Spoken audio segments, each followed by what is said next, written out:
할렐루야. 사람이 죽기 전에 남기는 말은 유언이라 그렇게 말하죠. 유언. 유언을 남기면 자녀들이나 그 가족들이 유언을 소중히 여기죠. 그 유언에 대해서는 소중히 여깁니다. 이유가 무엇일까? 그게 그의 마지막 말이기 때문에 그렇습니다. 그래서 마지막으로 오늘도 본문에 보면 8절에 그러잖아요. 마지막으로 말하노니 라는 말을 남기는데, 이 마지막으로라고 하는 표현은 갈급함 또는 긴박함 이런 것을 의미해요. 에베소서 5장에 보면 세월을 아끼라 하고 뒤에 뭘 말하냐면 때가 악하니라 그러잖아요. 그러니까 주님의 심판이 임박해 온 거예요. 우리 찬양 중에 보면 마지막 날에라는 찬양이 있잖아요. 그 마지막 날이라는 그 찬양이 우리에게는 긴박함을 가져다주는 그러한 말씀이 되어야 돼요. 우리에게는. 지난번 교회 입당 예배가 있어서 갔을 때 은퇴하시는 장로님께서 답가하신다 하면서 필인가 이렇게 연주하시는데, 주님 다시 오실 때까지라는 그 곡을 이렇게 연주를 하시더라고요. 제가 노예 임원할 때 같이 이렇게 활동을 하셨던 장로님이신데, 은퇴를 하신다고 그러니까 참 마음도 그런데다가 그 곡이 주님 다시 오실 때까지라는 그 곡을 연주를 하시는데, 제가 마음이 뭉클하면서 눈물이 나더라고요. 근데 그 눈물의 의미는 무엇인가 하면, 그렇구나, 마지막 날은 분명히 오는데, 주님은 분명히 오시는데, 그때의 그 앞에 설 때의 내 모습, 그 모습이 과연 어떨까라는 생각을 불현듯 들어와서 그냥 잠시 이렇게 눈물을 흘렸는데, 여러분, 우리가 살면서 이 마지막이라고 하는, 이 엔타임이라고 하는 이 부분을 우리가 참 마음에 두고 살아야 할 이유가 무엇이냐 하면, 그때가 언제인 줄 우리는 모르기 때문에 그런 거예요. 언제가 그날일 줄을 모르기 때문에, 그래서 늘 깨어 있어야 하고 늘 그날을 생각하며 살아야만 주님 오시는 날에 참 기쁨으로 맞이할 수 있게 되어진다는 것이거든요. 그래서 우리가 항상 생각해야 될 것들은 그런 거예요. 사실 이제 임직을 하잖아. 보통 임직을 하고 그러면 장로님, 안수집사님들, 권사님들 이렇게 임직을 하잖아요. 그 임직은 항존직이라고 그래. 항존직. 이건 뭐냐면 죽을 때까지 가져가는 직입니다. 그 말이에요, 이게. 그러니까 장로님이 되시고 안수집사님이 되시고 권사님이 되면 죽을 때까지 그 직을 가지고 가시는 거예요. 예배를 빼먹어도, 전도 안 해도, 봉사 안 해도 그냥 그 직 가지고 가는 거예요. 그러니까 우리가 이 직을 받을 때는 정말 두렵고 떨림으로 받아야 되는 거예요. 항존직이라는 거는.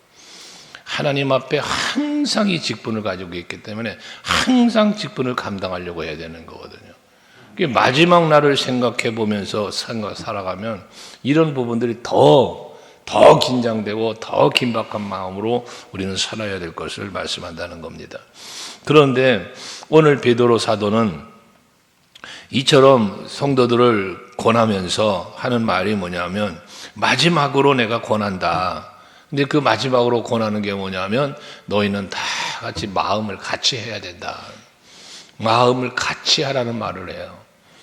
여러분들 신앙생활 하시면서 신앙생활 하지 않을 때는 개인주의로 살 수 있고 자기중심으로 살 수 있거든요. 또 어쩐 면에서는 그렇게 살아야 또 되고요.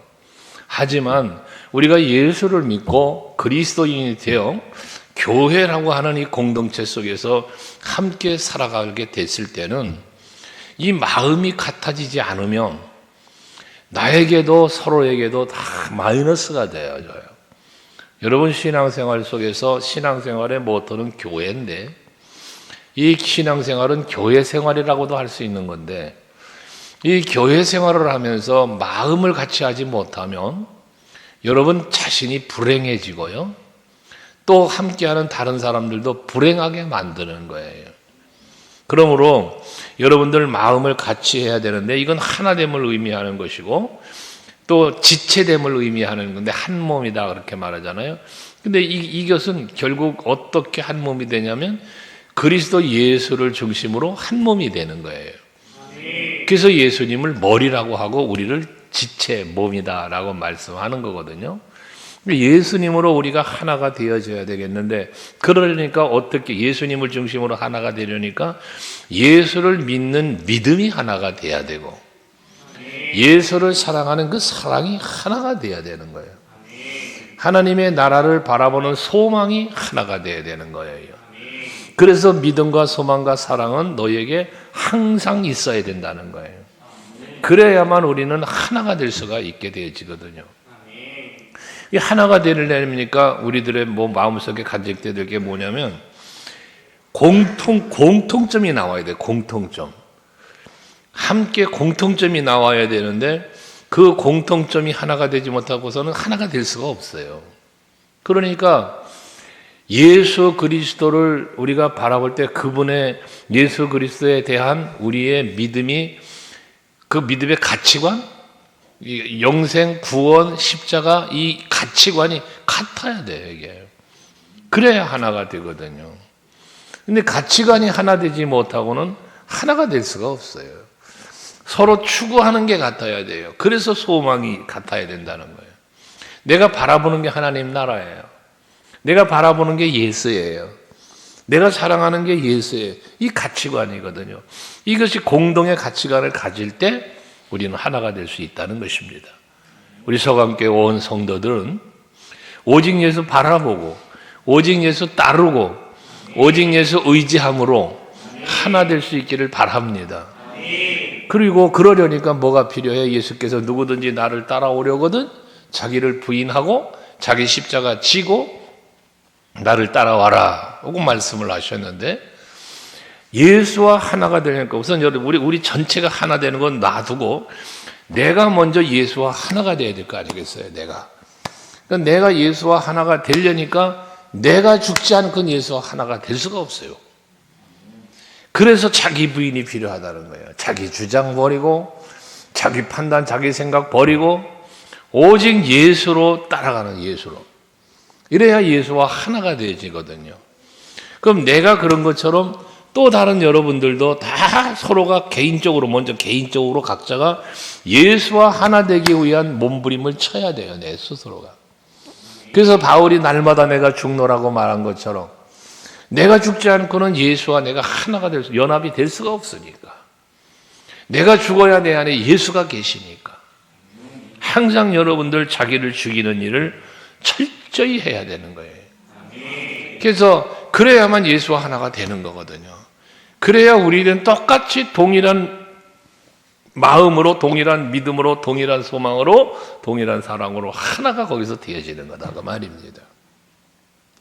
여러분 자신을 죽이는 일에 열심히 되세요. 나를 자꾸 살리려고 하면 안 돼요. 내 자존심 살리고 내 교만 살리고 내 명예 살리고 여러분 나를 드러내는 이걸 자꾸 죽여야 되는 거예요. 내가 드러나는 일은 앞장서고 내가 드러나지 않는 일에는 싹 빠지고 여러분 이건 자기가 죽지 않은 사람의 모습이에요. 오른손이 하는 일을 왼손이 모르게 하라. 이게 죽은 자의 헌신이에요. 그러니까 여러분들이 그런 모습으로 하나가 되려고 힘쓸 때 우리 교회는 마음을 같이 한 성도의 공동체가 되어질 것이고 그러므로 인하여 내 뜻이 이루어지는 게 아니라 예수를 중심으로 우리는 하나가 됐으니까 예수의 뜻이 이루어지는 또 예수님의 놀라운 능력이 나타나는 이런 교회가 될 수 있게 된단 말이에요. 사도행전 교회가 바로 그런 교회였다는 것이거든요. 그러면서 그렇게 마음을 같이 해서 뭘 하냐? 동정하라. 동정하며 라는 말씀을 해요. 이 동정한다라고 하는 말은 뭐냐면 감정을 함께 나누는 걸 말하는 거예요. 뭐 돕는다 이런 개념이 아니라 감정을 서로의 감정을 공유하는 거예요. 그 감정을 잘 서로를 그 감정을 함께 나누는 거예요. 그러니까 로마서 12장에 보면 즐거워하는 자들로 함께 즐거워하고 슬퍼하는 자들로 함께 슬퍼할 수 있는 이게 동정이에요. 그러니까 여러분 주변에 우리 교회 안에 성도가 슬픈 일을 당했습니까? 같은 마음으로 슬퍼해 주는 거예요. 같은 마음으로. 참 기쁘고 즐겁고 축하받을 만한 일이 있어요. 같은 마음으로 기뻐해 주고 같은 마음으로 박수 쳐주고 축하해 줘야 되는 거예요. 이게 같은 마음으로 동정하는 거예요. 그런데 누군가는 지금 기쁜 일이 있는데 나는 안 기뻐. 왜? 시기가 나고 질투가 나고 그런단 말이에요. 이건 같은 마음으로 동정하는 삶을 살지 못하는 모습인 거예요. 어떤 사람이 지금 괴롭고 슬퍼. 근데 나는 좋다고 하하 깔깔거리고 웃고. 여러분, 이건 같은 마음으로 동정하는 게 아니에요. 서로를 돌아보아 같은 마음으로 서로의 감정을 공유해 나가는 것. 이걸 동정이라 말하는 것입니다. 그래서 이걸 또 다른 의미로 오늘을 풀어보니까 다른 사람의 유익에 관심을 갖는 것이라고 해석을 또 했더라고요. 다른 사람이 유익하도록 관심을 가져주는 것. 이걸 동정이다. 이렇게 표현을 했어요. 우리는 나에게만 관심을 가져요. 나가 유익하기를만 바라는 경우가 얼마나 많아요. 그러니까 내가 조금만 손해보고 내 마음이 조금만 상처받아 스크래치만 나면 대부분 공격적인 사람이 돼버리고 말잖아요. 이건 같은 마음으로 동정심을 발휘하는 게 아니라는 거예요. 여러분, 우리는 서로를 돌아보아 서로에게 유익을 끼칠 수 있도록, 상대방이 기뻐하고 상대방이 즐거워할 수 있도록 내가 그 역할을 감당해 주는 것, 이게 같은 마음으로 동정하며에 해당된다 그 말이에요. 그리고 난 뒤에는 형제를 또 사랑하며 라고 말합니다. 이 여기서 말하는 형제는 지체예요. 예수 안에 하나 되어진 우리 모두예요. 이걸 사랑하는 거예요. 그러니까 이 사랑은 어떤 사랑이냐? 예수님 말씀하신 것처럼 네 몸을 사랑하는 것처럼 서로 사랑하라는 거예요. 여러분, 그 손에 조그마한 이렇게 뭐 상처가 나서 아프면 어떻게 돼요? 왼손가락에 아픔 조그만 상처만 나도 오른손이 얼른 다가가서 싸매주고 만져주잖아요. 이게 내 몸을 내가 사랑하는 거야. 이것처럼 우리 지체는 누군가가 아파할 때에 다가가서 내 몸이 아픈 것처럼 붙잡아주고 격려해주고 위로해주고 이럴 수 있는 거. 이게 형제 사랑이라는 거예요. 이 사랑을 일컬어 우리는 아가페 사랑을 이야기하잖아요. 예수님 그래서 그런 거예요. 내가 너희를 사랑한 것 같이 너희도 서로 사랑하라 그래요. 네 몸을 사랑하는 것처럼 사랑하는데 또 내가 너를 사랑한 것 같이 또 서로 사랑하라는 거예요. 예수님이 우리를 사랑한 그 사랑이 무슨 사랑? 십자가 사랑 아닙니까? 그러니까 이런 사랑, 이게 형제를 사랑하는데 같은 마음을 같이 해서 형제를 사랑하는 사랑이 바로 이와 같은 사랑이라 말하는 거예요. 그래서 우리는 앞에 말했죠. 믿음으로 하나 되고 소망으로 하나 되고 뭐로 하나 돼? 사랑으로 하나 되고. 그런데 믿음, 소망, 사랑 그 중에 제일은 사랑이다. 사랑이다. 이런 우리들이 돼야 돼요. 그러니까 여러분, 우리는 사랑합니다 고백을 많이 해야 돼요. 한번 사랑합니다 고백해봐요. 사랑합니다. 잘 될 겁니다. 왜 잘 돼요? 사랑합니다 안 하고 잘 될 겁니다 그랬잖아. 왜 잘 될 거예요? 사랑하니까? 내가 당신을 사랑하니까. 내가 당신을 사랑하니까 잘 될 거야. 그러면 여기서 내가 당신을 사랑하는 사랑이 무슨 사랑인데? 예수님이 나를 사랑한 것 같은 사랑으로 당신을 내가 사랑하는 거야. 그러니까 당신 잘 될 수밖에 없어. 이런 이 고백들을 많이 하면서 사시기를 바랍니다. 그리고 또 불쌍히 여기라고도 말씀하고 있습니다. 불쌍히 여긴다. 이 불쌍히 여긴다는 것은 자비와 온정을 이야기한다라고 말합니다. 자비를 베풀고 따뜻한 마음으로 대하는 것. 이게 자비라는 거예요. 불쌍히 여기는 거예요. 그러니까 여러분들 서로를 대할 때 따뜻한 마음으로 대할 수 있기를 바랍니다. 냉소적으로 대하지 말고. 어떤 분들은 표정만 봐도 싸늘한 사람이 있잖아요. 무서워. 화났나? 나한테 뭐 삐졌나? 이런 표정. 이 싸늘함이잖아요. 싸늘함. 여러분, 우리 서강교회 성도들은 따뜻함이 있기를 바래. 따뜻함. 얼굴만 쳐다봐도 눈빛만 보아도 따뜻함이 있고 말 한마디를 하는 것도 보면 거기에 온정이 느껴지고 이런 손을 내미는데도 그 따뜻함이 느껴지는. 여러분, 악수를 해도 그렇잖아요. 오늘도 참 오래간만에 이제 연초에 목사님들 같이 만났는데 여러 목사님들 만나는데 인사하는 게 다 다르잖아요. 어떤 분은 손 내밀고 그냥 아유 할렐루야 하고 끝나는 사람도 있고 아유 오래간만입니다 하고 끝나는 사람도 있는가 하면 달려와서 두 손으로 붙잡고 부둥켜 안아가면 아유 목사님 이런 사람도 있고. 그러면 내가 느낄 때 어떤 사람이 정말로 나를 반겨주는 것 같아요? 당연히 두 손 붙잡고 잡아 당기며 끌어안는 사람이 왠지 따뜻하게 느껴지고 뭔가 진정성이 느껴지잖아요. 이거예요, 이거. 형제를 사랑하면서 불쌍히 여긴다는 게 그런 거예요. 불쌍히 여긴다는 게. 관심 가져주는 거에 가깝게 다가가는 거예요. 그러니까 자비를 베풀고 온정을 베푸는 걸 말하는 거예요. 우리가 서로 서먹서먹한 관계라고 할지도 따뜻하게 웃으면서 밝은 미소로 웃으면서 서로 인사합시다. 엘리베이터에다 왜 써붙여놨게요? 얼굴 좀 따뜻해지라고. 여러분, 우리 서강교회 성도들은 항상 한여름이기를 원해요. 항상 한여름. 그래가지고 얼굴만 보면 그냥 얼굴꽃이 활짝 피고 싸늘한 게 아니라 막 따뜻한 게 아니라 막 뜨거워.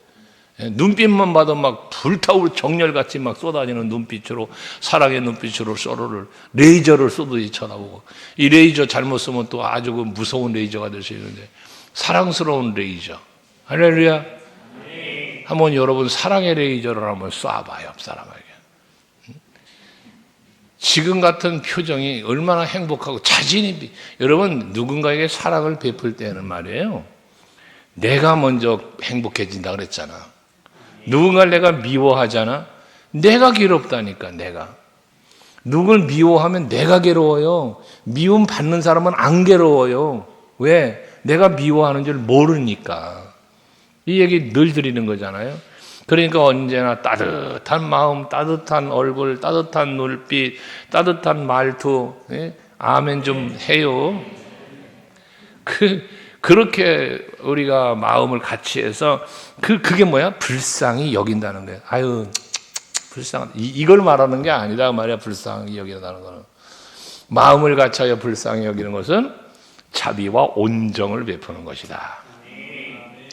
우리 교회는 서로에게 그러해야 되고요. 가정에서만, 가족끼리도 그러고 교회 안에서도 그러고 서로에게 그럴 수 있기를 바랍니다. 그 다음에는 겸손을 말씀하고 있는데, 겸손은 역시 뭐냐면 낮아짐이죠. 낮아짐. 이 낮아짐에 대해서는 예수께서 높은 보좌를 버리고 이 땅에 오심이 낮아지심이잖아요. 하늘과 땅의 모든 권세를 가지셨지만 아무 권세도 없는 것처럼 죽으신 게 낮아짐이잖아요. 제자들의 발을 씻기기까지 그 섬기신 그 섬김이 낮아짐이시잖아요. 여러분, 우리의 겸손이 그와 같아야 되겠다는 것이에요. 오죽하면 마태복음 11장 29절에서 보면 28절에 수고하고 무거운 짐진 자들아 다 내게로 와라. 내가 너희를 쉬게 하리라 하시잖아요. 그리고 29절에 뭐라 그래요? 같이 읽어봐요. 시작. 나는 마음이 온유하고 겸손하니 나의 멍에를 메고 내게 배워라. 그리하면 너희 마음이 쉼을 얻으리니. 여러분, 예수님이 말씀한 거예요. 나는 예수님의 마음이 온유하고 겸손하대요. 그러니까 예수님은 마음이 온유하고 겸손하니까 내게로 와서 배우라는데 그냥 나게로 오는 게 아니야. 나의 멍에를 메고라는 말씀이에요. 나의 멍에를 메고 내게 배워라. 이 나의 멍에가 뭐예요? 곧 십자가예요. 그러니까 겸손해지려면 뭐가 필요하다? 십자가를 져야 된다. 그 십자가를 짐이 무엇이요? 이게 사랑이에요. 이게 섬김이다 말이에요. 많은 사람들의 대속물되기 위해 오신. 그러니까 여러분들이 겸손해지려면 앞에 그 동정하는 것도 말씀을 드렸, 마음을 같이 하는 것도 말씀을 드렸지만 내가 죽지 않고는 안 되는 거예요. 그래서 내 자신이 낮아지고 내 자신이 죽어야만 겸손해질 수 있거든요. 내 안에 내가 살아 있으면 여기서 자꾸 겸손이 무너져요. 이 내 안에 내가 살아있기 때문에 혈기가 나오고 분노하고 이 다툼이 벌어지고 시기하고 그러는 거잖아요. 이런 요소들을 전부 십자가에 못 박는 거예요. 그러니까 바울이 날마다 죽는 거예요. 교만 못 받고 자기 명예 권세 못 받고 세상 자랑 다 못 받고 그러려니까 자꾸 죽는 거예요. 자꾸 죽는 거예요. 여러분들이 낮아지기 위한 몸부림을 여러분 자꾸 치셔요. 그러면 이 하나님 말씀이잖아요. 겸손한 자에게 하나님은 은혜를 주신다고. 그러니까 우리는 겸손해질수록 하나님의 은혜를 자꾸 공급받기 때문에 더 많은 섬김, 더 많은 베품, 더 많은 나눔, 이 삶을 살게 되는 거예요. 여러분, 그러니까 세상에서 이 지인들 관계도 한번 살펴보세요. 겸손한 사람은요, 삶이 복돼요. 겸손한 사람은. 교만한 사람보다 겸손한 사람이 삶이 복되다고요. 가정이 평안하고 자식들도 잘 되고 모든 하는 일이 다 잘 돼요. 보면 누가? 겸손한 사람이. 이걸 여러분들이 좀 깨달으시고 겸손할 수 있기를 바랍니다. 빌립보서 2장 5절 이하의 말씀에 너희 안에 이 마음을 품어라 그러잖아. 곧 그리스도 예수의 마음이니 예수님의 마음을 품어야 돼. 예수님의 마음이 아까 마태복음 11장 말한 것처럼 나는 온유하고 겸손하다 그러잖아요. 내 마음이. 그 마음 배우라는 거예요. 근데 그 겸손이 어떻게 표현됐습니까? 그 본체 하나님이셔요. 그분이. 그런데 하나님과 동등됨을 취할 것으로 여기지 아니하시고 종의 형체를 가져서 자기를 비워가지고 종의 형체를 가지고 사람과 같이 이 땅의 인간의 몸으로 오셨다는 거예요. 이게 예수님의 마음이고 겸손이에요. 오늘 예배하시는 여러분들이 이와 같은 겸손이 있어서 그 겸손으로 하나님 기쁘게 해드리고 우리 교회에는 유익을 끼치고 온 성도들에게는 참으로 모범을 보이고 선을 행하며 살아갈 수 있는 여러분 될 수 있기를 바랍니다. 교만은 상대방에게 상처를 주는 경우가 많습니다. 그러나 겸손은 상대방의 마음을 편안하게 해주고 행복을 선물해 줄 수 있는 게 겸손입니다. 항상 낮은 자리로 임할 수 있기를 바랍니다. 그러면서 9절에 악을 악으로 욕을 욕으로 갚지 말고 라는 말을 합니다. 이게 뭐예요? 복수하지 말라는 거예요. 보복하지 말라는 거예요. 내가 악을 당했어. 예를 들어. 그렇다고 나도 악으로 악을 갚지 말란 말이에요. 응?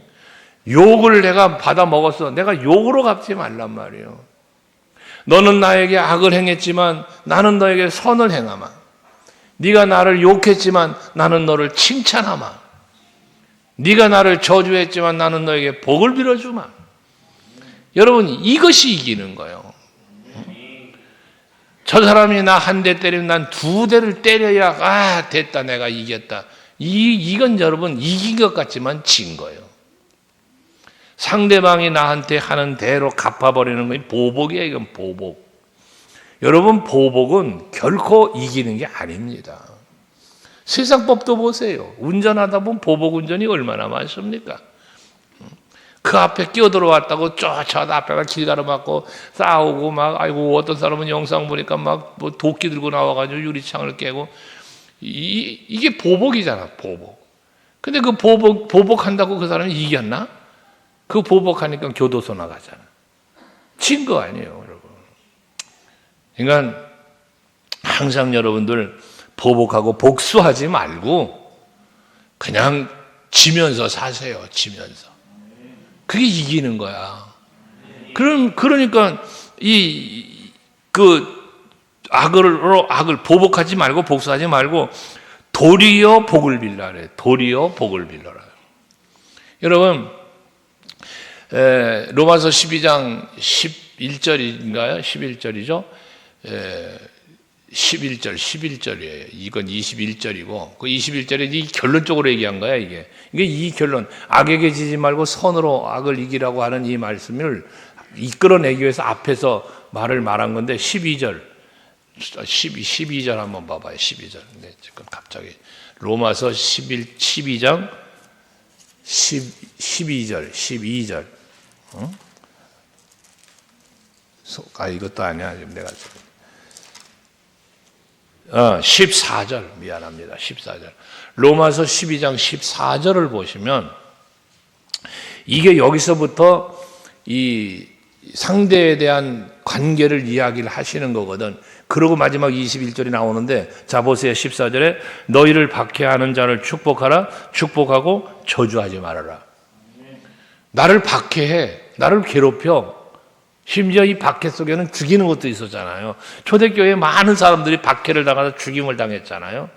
그런데 그들을 축복을 하래요. 축복하면서 저주하지 말래요. 그러니까 이 얘기 뭐냐? 형식적으로 가식적으로 축복하지 말라는 거야. 진심으로 축복을 하라는 거예요. 그러면서 즐거워하는 자들과 함께 즐거워하고 우는 자들과 함께 울어라. 여기서 서로 마음을 같이 해서 높은 데 마음을 두지 말고 도리어 낮은 데 처하고, 그러잖아요. 이게 바로 우리들이 살아가야 할, 지금 앞에서 이 베드로 사도가 말하는 내용과 같은 말을 로마서 12장에서 사도 바울은 로마 교회를 향하여 편지하며 주고 있는 말씀이에요. 그 마지막 결론적으로 21절에 악에게 지지 말고 선으로 악을 이기라라고 말씀하는 것입니다. 여러분, 악은 우리를 이기려고 덤벼들어요. 악은 여러분을 이기려고 덤벼들어. 그 악이 여러분을 이기려고 덤벼드는 공격은 뭐예요? 나로 하여금 악을 행하게 하는 거예요. 내가 악을 행하도록 하는 게 악이 나를 공격하는 거야. 그럼 내가 악에게 졌다는 얘기는 결과적으로 뭐냐? 악을 행했다는 거예요. 마귀가 여러분에게 와서 여러분의 마음을 빼앗아 악한 길로 걸어가게 만들어, 악을 행하게 만들어, 이것을 내가 악을 물리치고 예수의 이름으로 물리치고 악을 행치 말고 선으로 악을 갚아야 되고, 오히려 선으로 악을 갚아. 축복하고 저주하지 말고 이래야 돼요. 오늘 말씀처럼 도리어 복을 빌어줘야 된다 그 말이에요. 그런데 많은 사람들이 이렇게 복을 빌고 축복하지는커녕 그 악에 넘어가서 저 사람이 나를 악을 행했으니까 나도 악으로 갚아야 되게 마음이 편해요. 이것을 우리에게서는 이걸 버려야 된다는 말씀을 하고 있는 것입니다. 그래서 우리는 항상 화평을 도모하는 사람이 돼야 되는 거예요. 저 사람이 나를 해하고 악을 행하고 그랬지만 내가 그걸 복수하지 말고 이걸 화평을 도모하면서 복을 빌어주고 화평을 도모해가는 여러분이 돼야 된다는 것이에요. 마태복음 5장 9절에 팔복을 이야기할 때 예수께서 그 팔복을 얘기하는 중에 그러잖아요. 화평케 하는 자는 복이 있나니.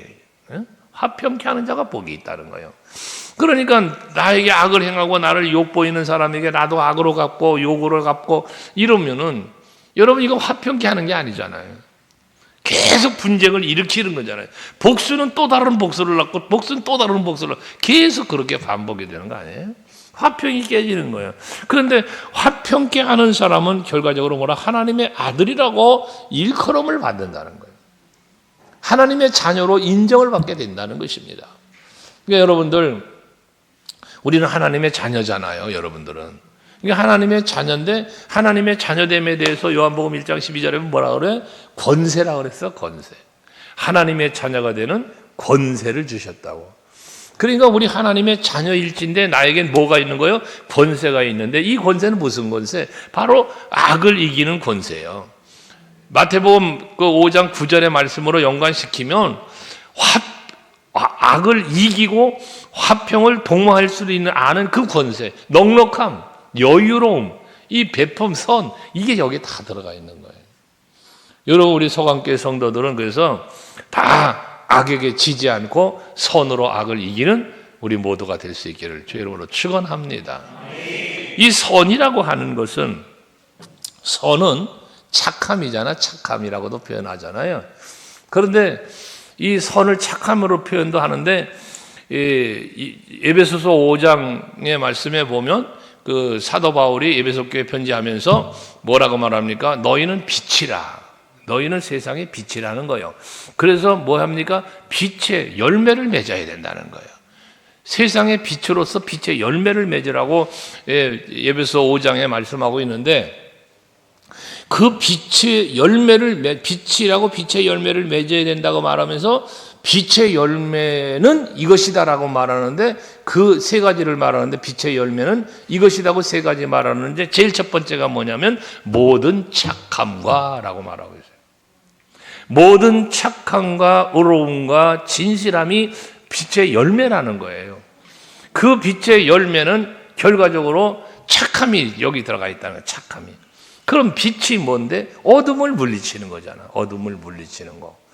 그러니까 악으로 갚는 게 아니라 악을 어둠인데 선으로 갚으니까 이 선이 곧 빛이야. 어둠을 빛으로 물리치는 거야. 악의 권세의 유혹과 미혹과 공격을 예수의 이름으로, 빛 대신 예수로 물리치는 거예요. 이게 선으로 악을 이기는 겁니다. 예수의 이름으로 모든 악의 권세를 세상의 미혹을 물리치는 거예요. 오늘도 아까 찬양 불렀지만 세상의 많은 유혹들이 우리 가운데 몰려올지라도 우리는 그 유혹에 빠지지 않고 우리의 믿음을 지키고 하나님을 향한 우리의 그 그냥 신앙을 지킬 수 있는 길, 오직 예수, 오직 성령으로 가능하다고 그랬잖아요. 그러니까 성도 여러분들이 악에게 지지 말고 선으로 악을 갚을 수 있는 여러분들이 될 수 있기를 바랍니다. 그렇게 해야 뭐라 그래? 9절 마지막에 이는 복을 이어받게 하려 합니다. 복을 이어받게 한다. 이런 표현을 했어요. 여기 복을 이어받는다는 이 이어받는다는 표현은 무슨 말이냐면 복을 유업으로 받는다는 거야. 유업으로. 그러니까 이 복을 유업으로 받는 건, 이어받는 것은 유업으로 받는 건데, 자, 아브라함의 언약이 이삭에게로, 이삭에게로 이어진 이 언약의 축복이 야곱에게로, 유다에게로 이렇게 유업으로 이어져 내려오는 게 오늘날 우리들이 받은 놀라운 축복이지 않습니까? 이게 복을 이어받는 거야. 이어받는 거. 또 내가 받은 이 엄청난 복을 내 자녀들에게 이어줄 수 있는, 이게 이렇게 되려니까 지금까지 말씀드린 마음을 같이 해서 동정하고 형제 사랑하고 불쌍히 여기고 겸손하고 복수하지 말고 보려 복을 빌고 손으로 악을 이기고, 이렇게 될 때 그 복을 유업으로 받는다는 거예요. 복을. 예. 그러니까 우리 소강교회 성도들은 아브라함에게 약속되어 있는 놀라운 축복의 이 언약이 여러분이 받는 유업이 될 수 있길 바라는 거예요. 할렐루야. 이게 얼마나 큰 은혜와 복인지 아시잖아요. 우리 성경을 통해서 우리는 다 이걸 계속해서 묵상하고 있는 부분이니까. 예, 그렇게 복을 이어받게 되어지게 되니까, 그러므로 10절에 이 시편 말씀을, 시편 34절 말씀을 인용해서 베드로 사도가 말한 건데, 거기 보면 뭐라 그래? 생명을 사랑하고 좋은 날 보기를 원하는 자는 이라고 또 말을 해요. 그러니까 우리들이 신앙생활에 앞에서 나열의 마음을 갖춰서 해야 될 일을 쭉 말씀하신 것처럼 우리가 또 해야 될 일이 뭐냐? 생명을 사랑하고 좋은 날 보기를 원하는 성도들이 되어야 한다는 거예요.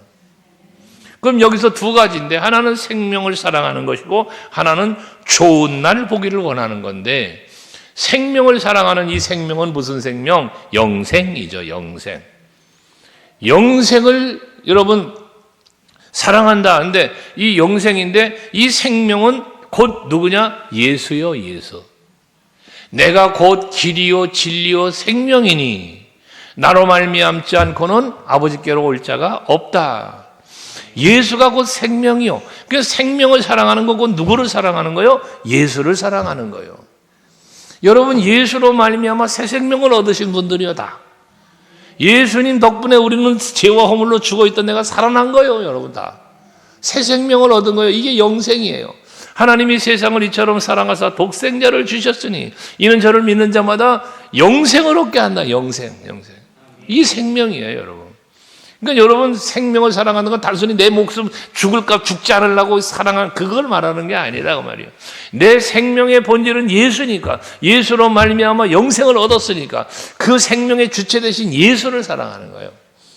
좋은 날을 또 좋은 날을 보기를 원한다. 이 좋은 날은 무슨 날?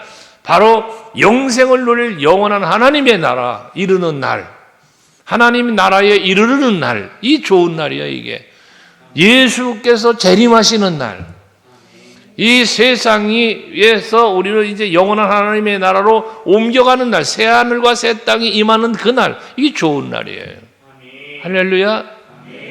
이것을 좋은 날 보기를 그렇게 원하는, 예수를 사랑하고 하나님의 나라를 기다리는 사람은 어떻게 살 것이냐? 그러면 예수 사랑하는 사람, 하늘에 소망을 두고 사는 사람이 어떻게 살 것이냐? 혀를 금하여 라고 말해요. 혀를 금하여 악한 말을 그치며 그 입술로 거짓말하지 말고. 이 입술 다스리라는 거잖아요. 입술 다스리라는 거.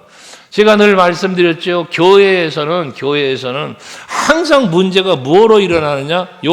말로. 입술의 말 때문에 항상 문제가 생긴다 그러잖아요. 교회 안에서 뭐 머리 잡고 싸우는 거 보셨어요? 아무리 저게도 머리 잡고 멱살 잡고 싸우는 거 없어. 다 뭐로 싸워? 말로. 그런데 이 말에 금하여야 할 말이 성경에서 말하잖아. 오늘 본문에 두 가지 말을 하는데, 첫째, 악한 말 그치며. 악한 말. 여러분, 악한 말이 무엇일까? 다양한 말들이 있겠죠. 악한 말은 미움의 말, 시기와 질투의 말, 분쟁을 일으키는 말, 여러분 이간질하는 말, 이거 다 악한 말이에요. 모함하는 말, 비방하는 비난의 말, 전부 악한 말이에요. 이거 금하라고 그랬어요. 그리고 그 입술로 거짓말하지 말아라. 이 여러분 입술에는 악한 말도 하지 말아야 돼. 거짓말도 하지 말아야 돼. 이 거짓말은 여러분의 인격을 손상시키고요, 관계를 깨뜨리는 게 거짓말입니다. 그러니까 항상 우리가 생명을, 예수를 사랑하고 그 하나님의 하늘에 소망을 두고 사는 사람이라면 이렇게 말 조심해야 된다는 거예요. 그리고 11절에는 악에서 떠나라고 그랬어요. 악에서 떠나고 선을 행하고 화평을 구하며 그것을 따르라. 선과 화평을 다시 얘기를 해요. 그러니까 선과 화평을 어떻게 하려냐? 행하고 구하고 따르라. 선과 화평을 행하라. 행동으로 실천해라. 그리고 그런 것을 구하고 또 따르고라는 표현을 반복해서 하고 있어요. 여러분들, 여러분의 삶의 현장에는 언제나 선과 화평이 이루어지기를 원해요. 악은 어떠한 모양이라도 여러분 곁에 없기를 바래요. 악은. 그래서 여러분이 머무는 곳은, 여러분이 있는 곳에서는 항상 화평이 이루어지는, 이 화평케 하는 자잖아. 이게 설령 분쟁이 있었어도 여러분이 그 분쟁의 자리에 가면 화평이 이루어질 수 있는 이런 역사를 여러분들이 이루면서 살아갈 때, 우리 서강교회는 바로 사도행전 교회를 다시 한번 원형교회를 회복하는 놀라운 역사를 일으키게 될 것입니다. 그러면서 12절 보세요. 주님의 눈은 의인을 향하시고 주의 귀는 의인의 간구에 기울이시고. 눈은 여러분 보시고 있고 귀는 여러분의 기도를 듣고 계시는데 얼굴은 악행하는 자들을 대하시느니라 라고 표현을 하고 있어요. 이건 뭘 말하는 겁니까? 의인에게는 은혜 베풀 준비가 되어 있는 거야. 은혜 베풀 준비. 눈은 뭐 하는 거예요? 살피시는 거예요. 귀는 듣는 거예요. 오늘 이 밤에도 예배하는 여러분들의 모습을 살피시며 여러분들의 입술의 찬송과 기도를 다 귀 기울여 듣고 계신 줄 믿어요. 이게 주님께서 생명, 예수를 사랑하고 하늘의 소망을 두고 사는 사람에게 베푸시는 은혜예요. 이게 의인은 그런 사람이니까. 그런데 악을 행하는 사람은 어떻게 되느냐? 하나님이 얼굴을 그들을 대한다 이렇게 표현을 하고 있어요. 이건 뭐예요? 여러분, 그들로 하여금 두려움에 빠지게 만든다는 거예요. 두려움에 빠지게. 우리는 여호와 하나님을 바라볼 때 두려워 떠는 자가 아니라 행복하고 기쁘고 즐거운 성도들이 되어야 되지 않겠습니까? 예수님 오시는 날에 여러분들은 기뻐 춤추며 거룩한 세마포옷을 입고 깨끗한 세마포옷을 입고 그 신부들 단장한 모습으로 주님 앞에 서는 우리들이 되어야 되지 않겠냐는 것이죠. 이것이 바로 우리가 마음을 다 같이 해서 하나님의 그리스도의 몸된 교회를 세우고 그 그리스도의 몸된 교회를 잘 섬기며 지체되는 우리 모두가 다 같이 하나 되어질 때 임하는 하나님의 은혜와 복이라는 사실을 꼭 기억하시고 그와 같은 교회를 만들어가는 일에 언제나 함께 할 수 있는 여러분 모두 되시기를 주의 이름으로 축원합니다.